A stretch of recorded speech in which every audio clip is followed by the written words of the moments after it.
ওখানে বিভিন্ন ধরনের তরমুজ পাওয়া যায়। তরমুজের সাইজ অনুযায়ী কিন্তু তরমুজের দাম। এখানে কিন্তু বড় বড় সাইজের তরমুজ আছে। এগুলা একটার প্রাইস আপনার 2580 ইয়েন, আর আপনার ট্যাক্স এটা 2787 ইয়েন। এই পাশে একটু ছোট সাইজ আছে, এগুলা কিন্তু আপনার 2679 ইয়েন।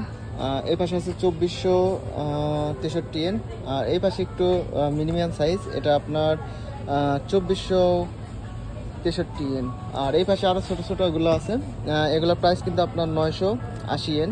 এগুলা কিন্তু 2 কেজি 1.5 কেজির মতো ওজন হবে। এই পাশে একটা আছে, এগুলো আছে 1275 ইয়েন। আর এই পাশ দিয়ে আরো কিছু আছে এগুলো কিন্তু 1280 ইয়েন। এগুলা একটু বড়, আপনার 3-4 কেজির মতো হবে। আর এই পাশ দিয়ে আছে এগুলো 1180 ইয়েন। আর এই পাশে ছোট ছোট এগুলো আছে 1380 ইয়েন।